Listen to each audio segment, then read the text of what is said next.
In this episode, we will learn about Warehouse, which is one of the main data stores in Fabric. On top of the basics, we are going to cover things like cross-database queries, time traveling, cloning tables, and much more, so stay tuned. Welcome to the video. My name is Alex, and on this channel I cover Microsoft Fabric and Azure related topics. In this video, we will continue our DP-700 exam prep series, and link to the entire playlist can be found in the description. This is the episode 13 in the DP-700 exam prep series, and in this episode we will cover Warehouse. That, alongside with Lakehouse and Event House, is one of the main data stores in Fabric. In this episode we will cover what is Warehouse and how it can be used. In this episode we are not going to focus on access control, dimensional data modeling, data masking, and monitoring, since for those we have dedicated episode coming up. The focus of this episode is in the data ingestion and reading and using the Warehouse as a data store. Like in every episode in this series, we will start with the theory section, followed by demo/tutorials on Fabric, and then we end the episode with few questions related to topics covered in this episode, so that you can test your knowledge. But now, let's get started. Let's talk about the Warehouse in Microsoft Fabric. On the side, we can see how does the Warehouse look in the Fabric UI. Out of all the data stores in Fabric, the Warehouse is the one that feels most like a traditional database, and many of the things that work in the traditional databases work here as well. But there are also many differences, since the technology behind the Warehouse is a lot different from a traditional database. Actually, under the hood, Warehouse is storing data in Delta Parquet format to OneLake, just like the Lakehouse we covered in the previous episode. We will do a full side-by-side comparison of Fabric data stores in a later episode, but here is the main thing to remember for now. The Warehouse is built for structured, tabular data. That means, unlike with the Lakehouse, you can't drop in just any file format you like. It is not meant for raw, unstructured data like images or nested JSON files. Instead, data here is stored cleanly in a relational tables. Because of that, Warehouse is typically used in the silver and gold layers of Medallion architecture.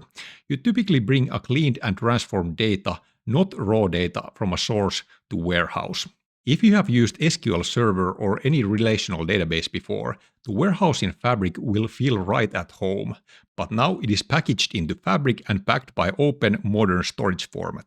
Now let's talk about what lives inside a Warehouse. You will find the usual database objects like schemas, which act like folders that group your tables and other objects.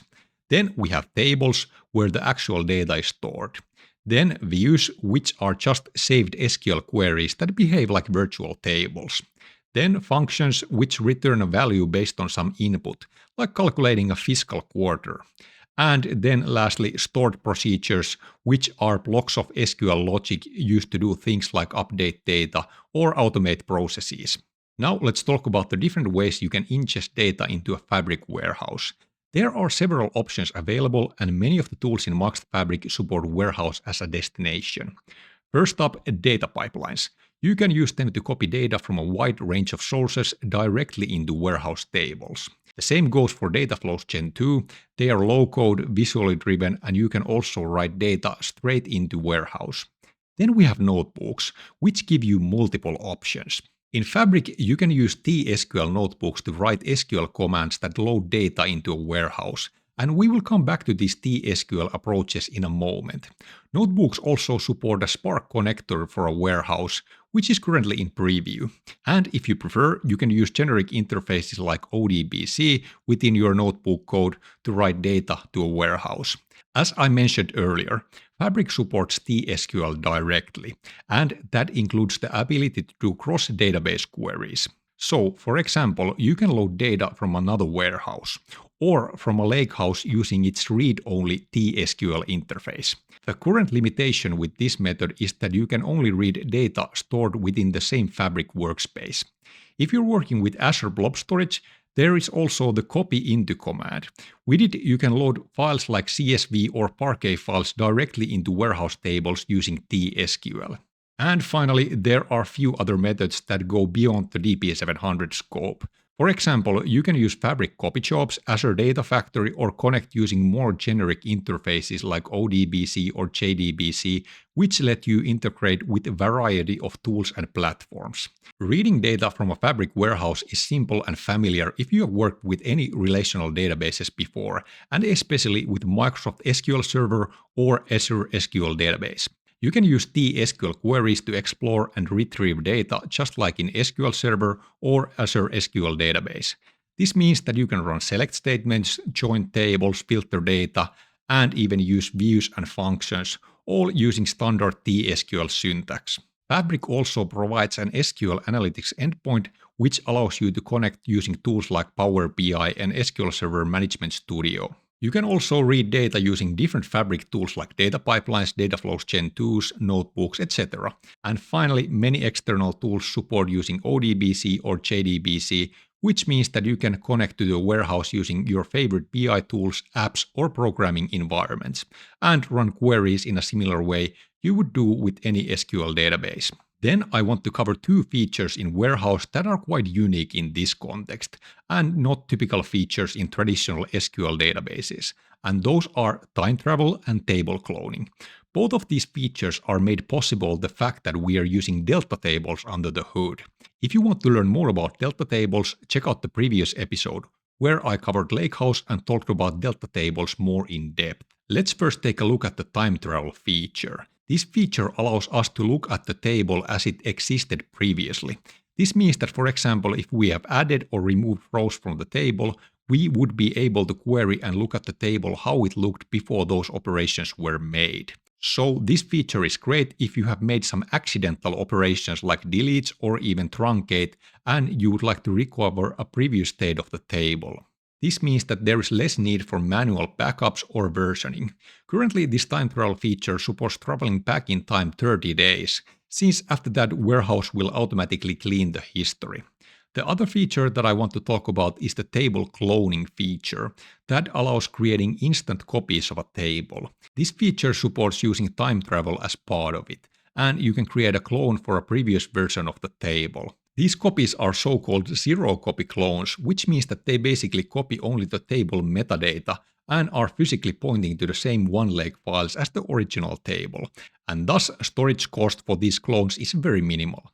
These table clones will then inherit properties like row-level security, dynamic data masking, etc. from the original table. Currently, there are some limitations with table clones that you can only create them within the same workspace. But please check out the current limitations if you are watching this video long after I have released this. Next, let's go to Fabric and let's do some demos/tutorials together and try out these concepts and features that we talked about here. Before we open Fabric, I would like to know that I spent a ton of my free time creating these videos for you. And that's why I would like to hit that like button and subscribe to the channel for more DP-700 and Fabric content. This doesn't cost you anything and I would highly appreciate that. Also, if you'd like to support the channel with a cup of coffee, you can do so by clicking the Buy Me a Coffee link that can be found in the description. But now, let's go to Fabric. Now we are in Fabric and I have a warehouse open here. And those who have been working with traditional databases probably find many of the things here that we are going to cover very familiar. But as we can see here, we can see how does the warehouse look in the Fabric UI. So basically we have here our database schemas that act like folders in a database and group these objects together, like for example tables, views, functions, and stored procedures. So schemas make the access control, for example, in a database easier, so that we can, for example, grant accesses to specific schema rather than to specific objects. So we are able to organize things better when we have some schemas in our database. The default schema is called a DBO schema, and we can see that there, but I have also created this additional schema here, and then we have these kind of like technical schemas or these schemas that are created as a default and contain, for example, some tables that we can use to query and check out the query activity or some like information about the warehouse, what's going on. But those kind of things we are going to cover in a later episode. Then we are of course able to query our warehouse. And here in the Fabric UI, we have few different possibilities how we are able to query this warehouse. We can create a typical new SQL query here, or then we can create a new visual query. We're going to check out this very shortly. And then there is also a possibility to create a query in a notebook. And that way we can actually create a T-SQL notebook and query our warehouse using a notebook and all kinds of cool features that we have in notebooks. Like for example, we can use their markdown cells, etc. And now let's check out this visual query quickly here. And with this feature, we are able to create a visual query and add some tables to this visual query here. And this way we can visually create our SQL queries. Of course, this is actually creating some SQL on the background. As we can see, this created this SQL statement here that we can see here on the screen.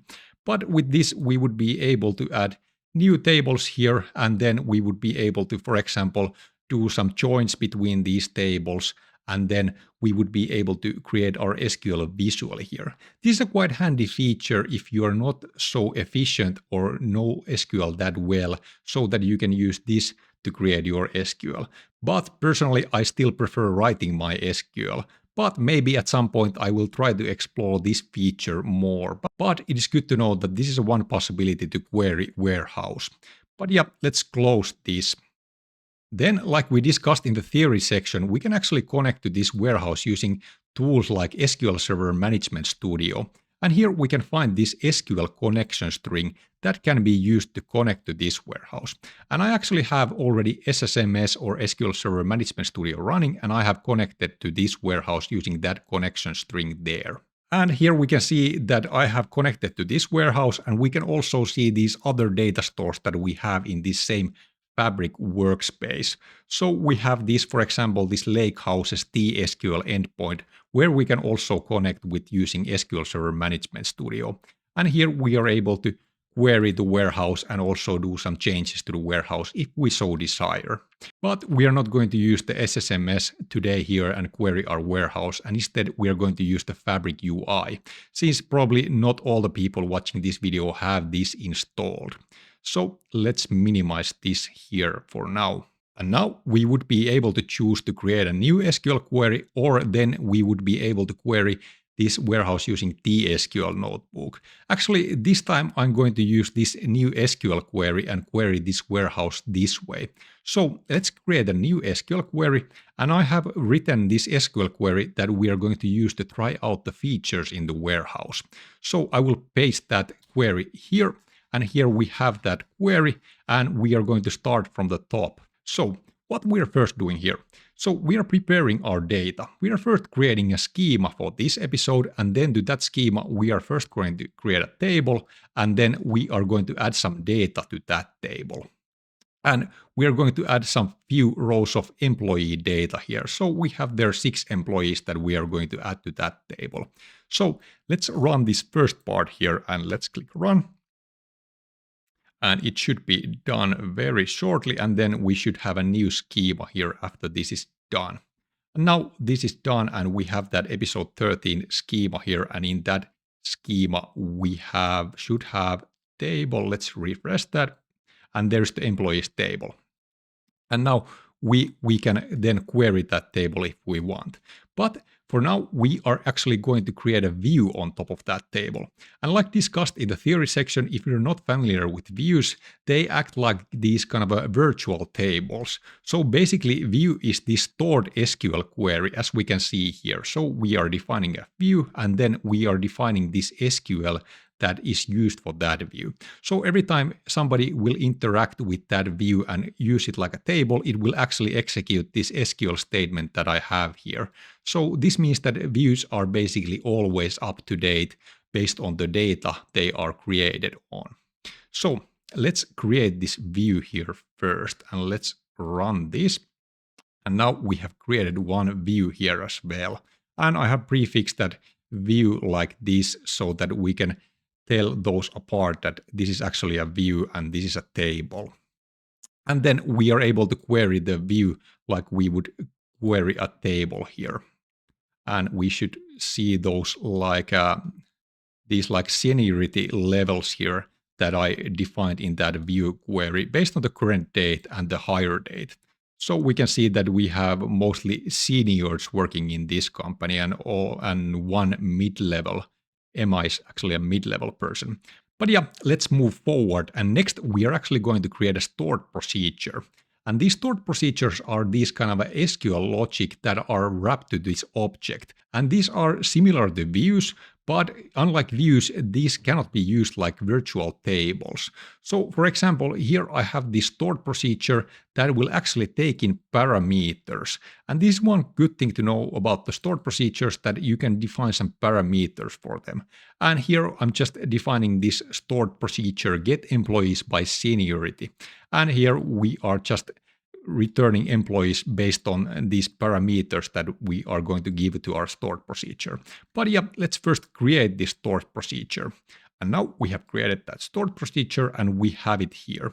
And then we would be able to execute the stored procedure that would then run this SQL statement that we have in that stored procedure. And actually a good thing to note here that with stored procedures, we could have many different SQL logic wrapped into them. So we don't have to only use the select statement. For example, we could have a stored procedure that would update the data or delete the data or do some kind of other database operations. So they are great for like automating some tasks, for example. But yeah, let's query that stored procedure and we will run it as saying the exec and then the stored procedure name, and then we are going to pass a parameter for it. So let's run that and get the seniority level senior. And actually for this like a department ID, we have defined that there is a default value of null for that parameter, so we don't have to define it. So basically, when we query that way, it doesn't care about the department ID. And then we can also run this with the department ID parameter and then define that we want the employees from this department.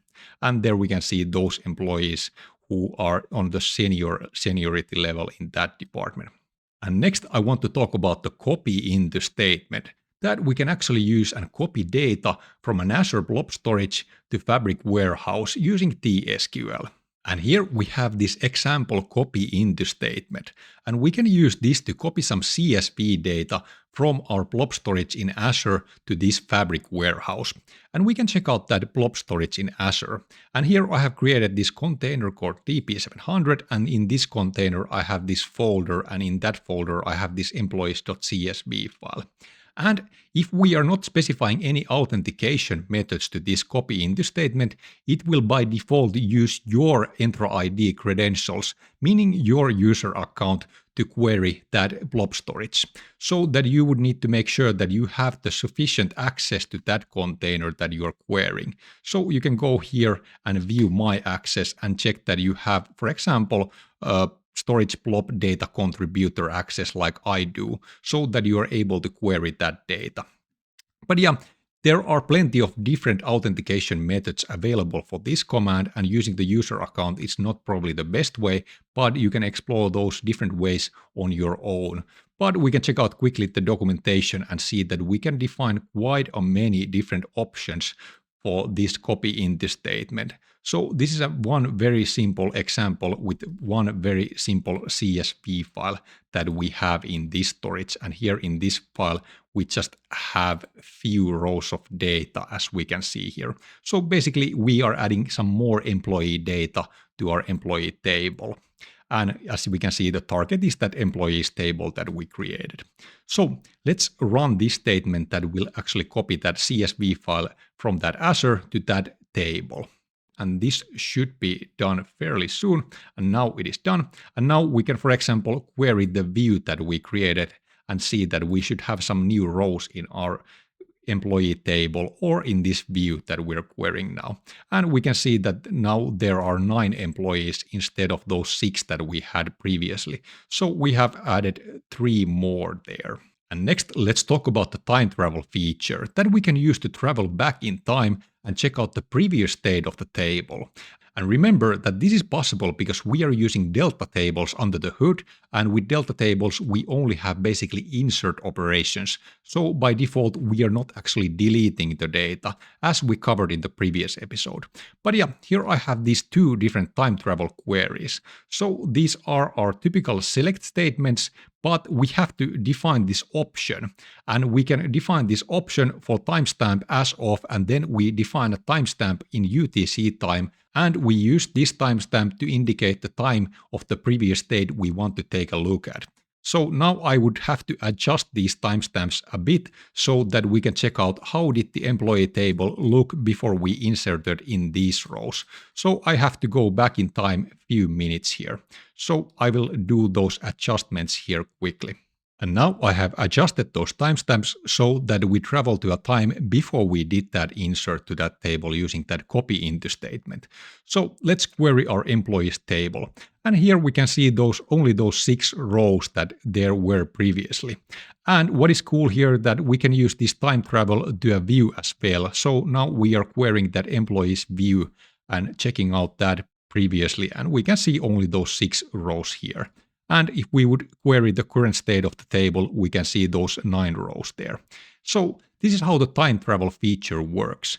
But remember that currently there is a limitation that you cannot travel back in time over 30 days, because after the 30 days there is an automatic process in the warehouse that will clean up older data so that there is no data after 30 days. Next, I would like to demonstrate some cross-database queries, but for that we need to create a notebook first, because I want to add some data to our Lakehouse and actually use that Lakehouse's T-SQL endpoint and read data from that using a cross-database query. So let's set up this notebook and let's add this Spark SQL code to this notebook. And then let's attach that DP-700 Lakehouse to this notebook. So that is the default Lakehouse that is being used here. So here we are using Spark SQL and creating a new schema to this Lakehouse, and then creating a new table to that Lakehouse, and then adding 2 rows to that table. And then we are next going to query that using cross-database queries. But yeah, let's run this and let's create those objects to this Lakehouse. And remember that here we're using Spark SQL. Since we cannot use T-SQL to modify Lakehouse, we can use T-SQL to read only the Lakehouse. And now our code has run and we can see that we have a new schema here and we have a new employees table. And now let's go back to our warehouse. And now we can start to query that Lakehouse's T-SQL endpoint, that is a read-only endpoint, and use that to load data to this warehouse from that Lakehouse. And here we can actually attach that T-SQL endpoint of that Lakehouse to this warehouse view here. So here we can see that Lakehouse, and here we can see SQL Analytics endpoint. We can also see that there are these warehouses in this workspace. So here we can differentiate that do we have a warehouse or do we have SQL Analytics endpoint, meaning that T-SQL read-only interface. And I will use this UI here and attach this Lakehouse to this workspace. And here we can see the schemas, and here under the schemas we can see the table that we just created here.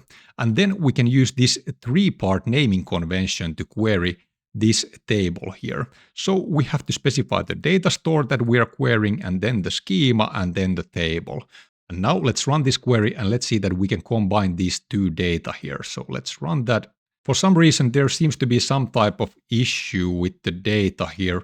I don't know, there wasn't issue previously when I tried to do this, but we can query only from the Lakehouse T-SQL endpoint the data and see how does that look, and it looks all right.